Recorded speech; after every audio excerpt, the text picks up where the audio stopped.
Hello students, आप सभी कैसे हैं। उम्मीद करता हूं कि बहुत अच्छे होंगे।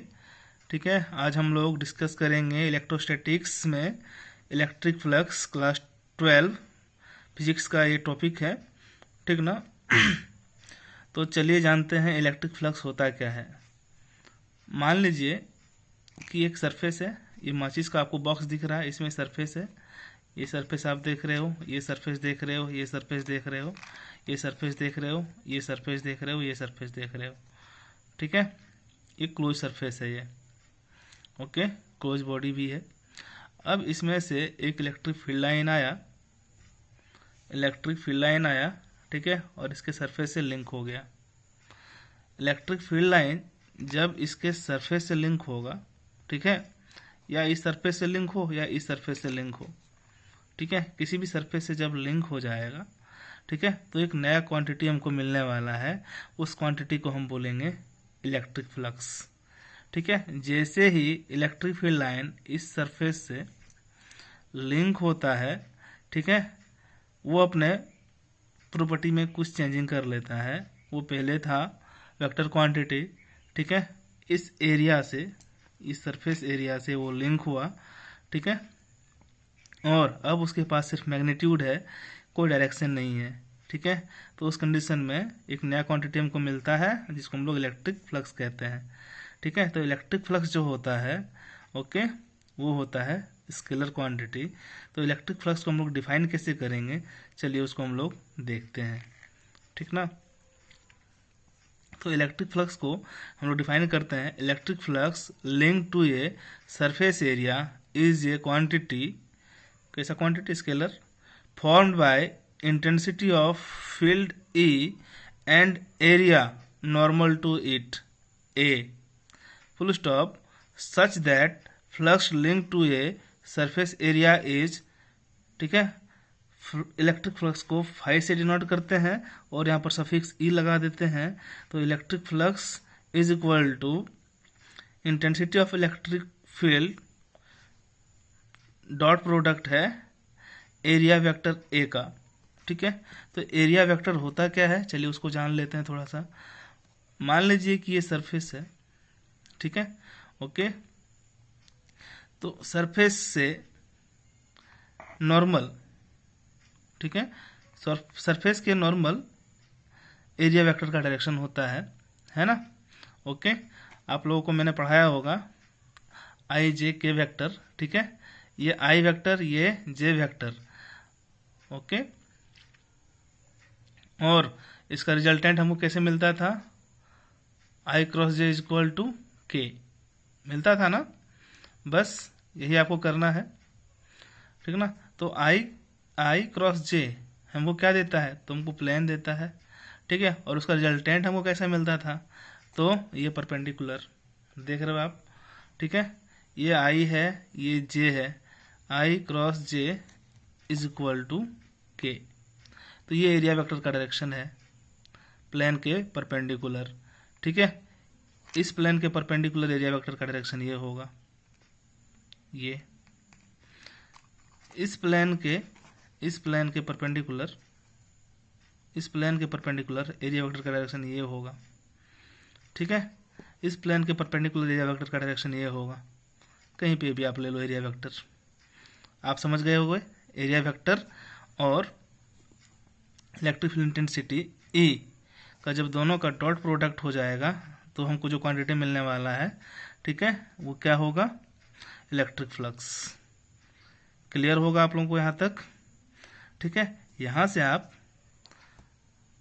इलेक्ट्रिक फ्लक्स का एसआई यूनिट भी चेक कर सकते हो, है ना। ओके, इलेक्ट्रिक फील्ड इंटेंसिटी का एसआई यूनिट और एरिया का एसआई यूनिट सेट कर दोगे तो यहाँ पर आपको इलेक्ट्रिक फ्लक्स का एसआई यूनिट मिल जाना है। ठीक है, इसी तरीके से डायमेंशनल फार्मूला भी आप चेक कर सकते हो, ये आपका होमवर्क है। क्लियर?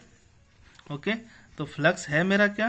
तो फ्लक्स है, flux is equal to intensity of electric field into area linked. ठीक है, ओके। अब बात करते हैं देखिए यहाँ पर ये मेरा सरफेस एरिया है, जैसे कि ये मेरा सरफेस एरिया है ना, और ये इलेक्ट्रिक फील्ड लाइन, ये इलेक्ट्रिक फील्ड लाइन है ना, ये इलेक्ट्रिक फील्ड लाइन है, आप ऐसे दिखा सकते हो। ओके, इस सरफेस एरिया से लिंक्ड है। ओके, जब ये सरफेस एरिया से लिंक्ड होगा तभी इलेक्ट्रिक फ्लक्स बनेगा। ठीक है, अब मैं एक सिचुएशन क्रिएट करता हूँ। ठीक है, चलिए देखिए, यहाँ पर ये इलेक्ट्रिक फील्ड लाइन, इसको मान लीजिए। ठीक है, ये सरफेस एरिया है, ये भी सरफेस एरिया है। ठीक है, अब मैं आपको पूछूं कि इलेक्ट्रिक फ्लक्स कहाँ है।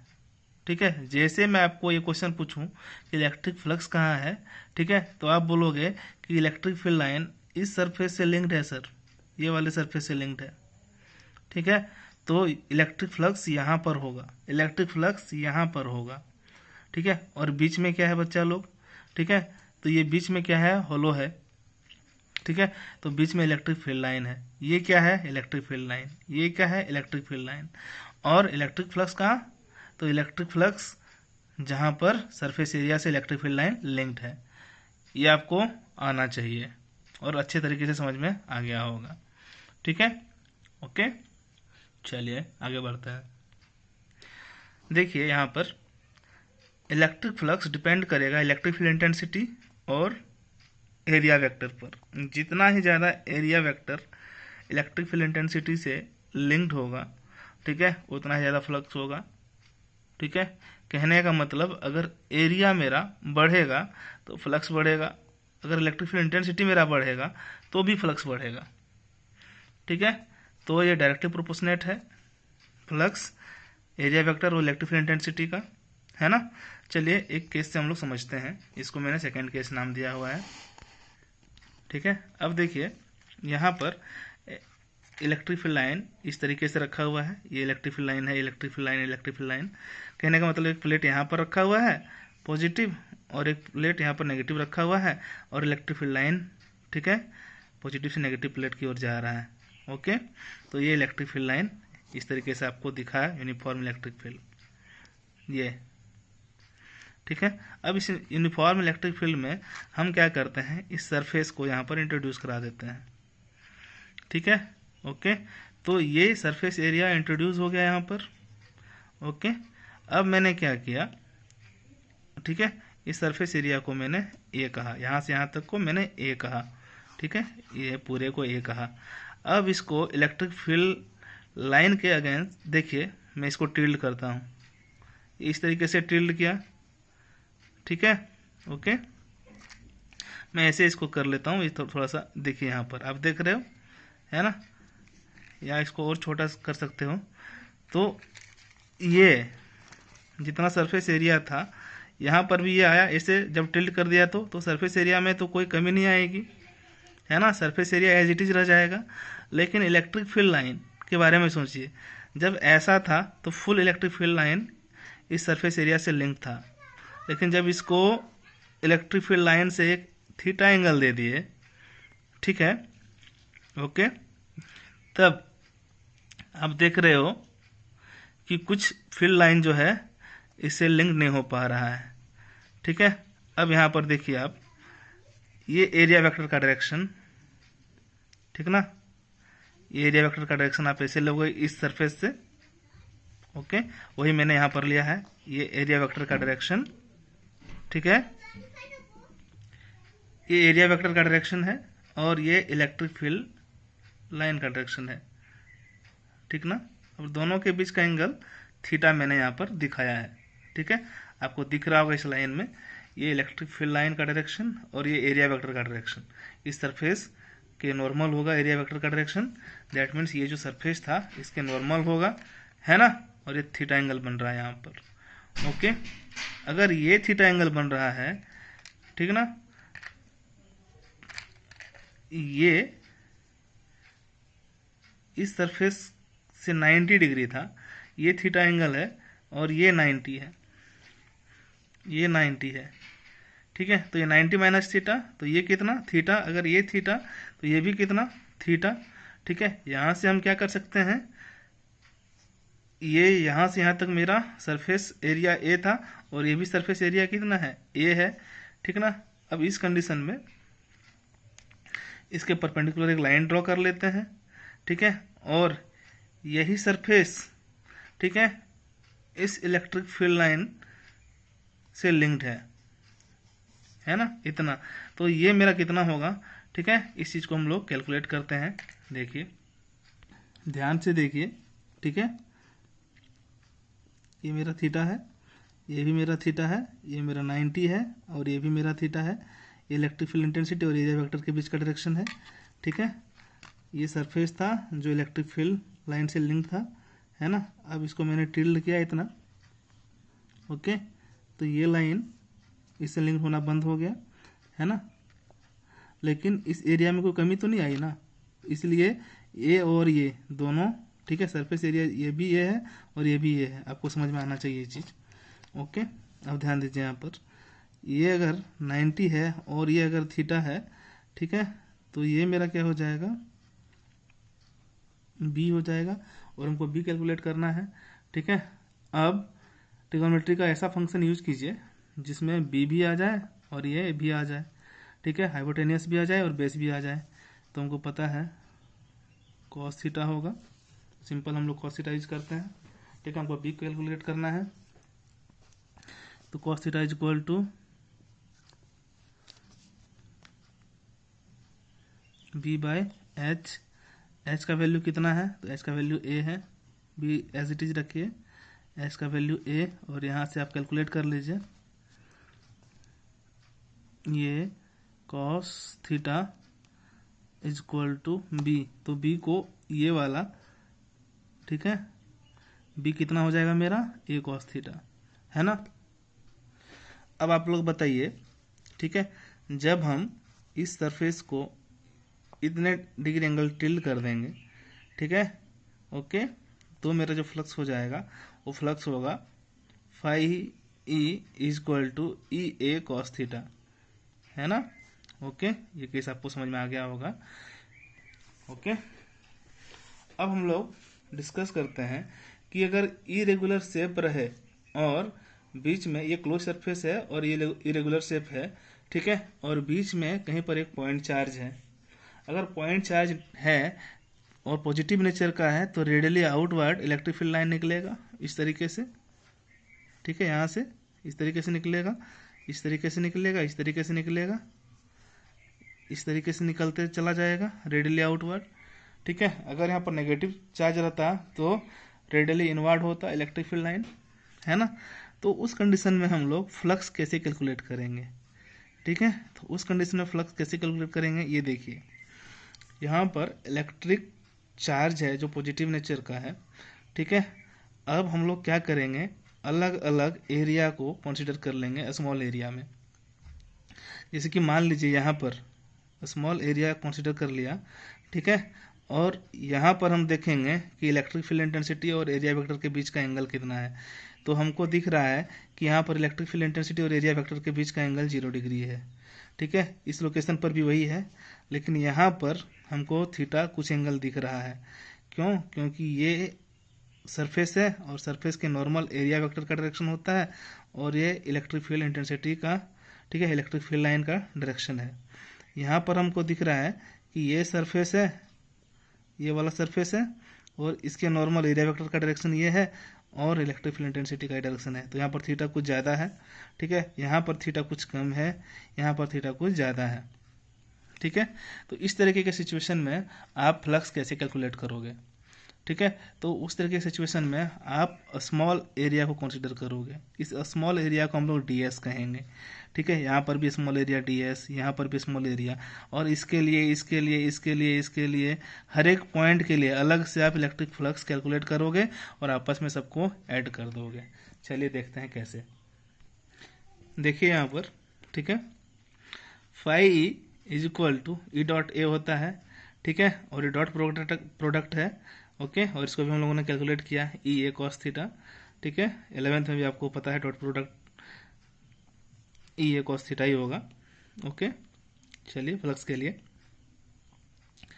अब हम इसके लिए या इसके लिए या इसके लिए या इसके लिए किसी एक के लिए हम, ठीक है, ई ए कॉस थीटा को कैलकुलेट करेंगे, तो वहां पर ए ना रख के small area element D S consider करेंगे, है ना। अगर डी एस कंसिडर करेंगे, ठीक है, तो E D S cos theta हो जाएगा। तो मेरा फ्लक्स भी क्या होगा, स्मॉल फ्लक्स, और इसको हम लोग क्या बोलेंगे, डी फाई, ठीक है। ओके, और अगर इसको हम लोग वेक्टर सॉरी डॉट प्रोडक्ट में लिखें, वेक्टर के फॉर्म में लिखें, तो D phi is equal to E dot D S लिख सकते हैं, ठीक है, फॉर स्मॉल एरिया के लिए ये। ओके, अगर हम टोटल इरेगुलर शेप जो मेरा था उसके लिए हम कैलकुलेट करें, तो पूरे को हम इंटीग्रेट करेंगे, ठीक है। तो फॉर फुल सरफेस एरिया के लिए हम क्या करेंगे, इस फ्लक्स को कैलकुलेट कर लेंगे, ठीक है। तो इधर इंटीग्रेशन का मैंने सिंबल दे दिया है और यहाँ पर क्लोज इंटीग्रेशन का सिंबल दिया है, ठीक है। क्यों, क्योंकि सरफेस जो है वो क्लोज सरफेस है ना, इरेगुलर था, ओके, लेकिन क्लोज था, तो इसीलिए यहाँ पर क्लोज का साइन है, ठीक है, ई डॉट डी एस। ओके, और ये डी फाई ई इंटीग्रेट होके क्या हो जाएगा, फाई ई हो जाएगा, ठीक है। और ये मेरा क्या बन जाएगा, E D S cos theta, या ई डॉट डी एस भी आप लिख सकते हो, यहाँ पर कोई दिक्कत नहीं है। मैंने E D S cos theta, ठीक है, स्केलर फॉर्मेट में मैग्नीट्यूड लिखा है। ओके, अब देखिए ई कॉस थीटा को मैंने बाहर कर दिया, ठीक है, ई कॉस थीटा को बाहर कर दिया, और क्लोज इंटीग्रेशन डी एस, अगर क्लोज इंटीग्रेशन डी एस है, ठीक है, और इस पूरे सरफेस एरिया को अगर हम इंटीग्रेट कर दिए, ये क्लोज था, सभी तरह से इसका इंटीग्रेशन हो गया, तो ये टोटल एरिया अगर हम ये कंसीडर किए हैं, तो डी एस इंटीग्रेट होकर कितना बन जाएगा, ये बन जाएगा, ठीक है। अब यहाँ पर देखिए, अगर इलेक्ट्रिक फील्ड इंटेंसिटी और एरिया वेक्टर के बीच, ठीक है, दोनों के बीच अगर एंगल थीटा जीरो बने, तो कॉस जीरो का वैल्यू कितना हो जाएगा, 1 हो जाएगा, ठीक है। उस कंडीशन में फ्लक्स क्या हो जाएगा, फ्लक्स हो जाएगा ई ए, ठीक है। और यहाँ से हम ई कैलकुलेट कर सकते हैं, ई कितना हो जाएगा, फ्लक्स अपॉन एरिया, ठीक है। तो इलेक्ट्रिक फील्ड इंटेंसिटी का एक अलग फार्मूला हमको मिल जाता है यहाँ से, है ना। तो इलेक्ट्रिक फील्ड इंटेंसिटी का अलग फार्मूला क्या हो गया,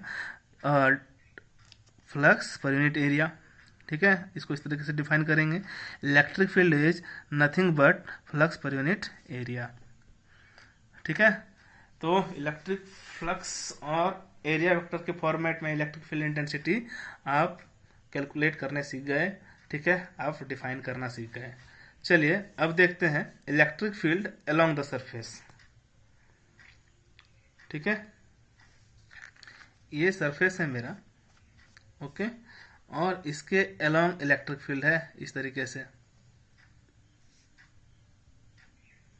है ना। उस कंडीशन में थीटा कितना बनेगा, चलिए उसको देखते हैं।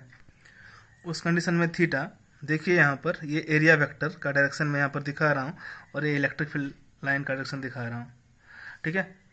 इलेक्ट्रिक फील्ड इस सरफेस के अलोंग है, ये जो सरफेस आपको दिख रहा है इसके अलोंग है, ठीक है। ये मैं बता रहा हूँ आपको, इस चीज़ को ध्यान से सुनिए। अब इस सरफेस के नॉर्मल होता है एरिया वेक्टर का डायरेक्शन, ठीक है। तो एरिया वेक्टर और इलेक्ट्रिक फील्ड इंटेंसिटी के बीच, ठीक है, इलेक्ट्रिक फील्ड लाइन के बीच का एंगल कितना है, तो आंसर है 90 डिग्री है। तो थीटा कितना हो जाएगा, 90 डिग्री, ठीक है। अब इस फॉर्मूले पर जो मेरा फॉर्मूला है, phi E is equal to E A cos theta, theta का वैल्यू 90 कर रखेंगे, तो फ्लक्स मेरा कितना हो जाएगा, 0 हो जाएगा, ठीक है। चलिए next, electric field normal to the surface, ठीक है। ये सरफेस है मेरा, ये सरफेस है मेरा, और ये इलेक्ट्रिक फील्ड है,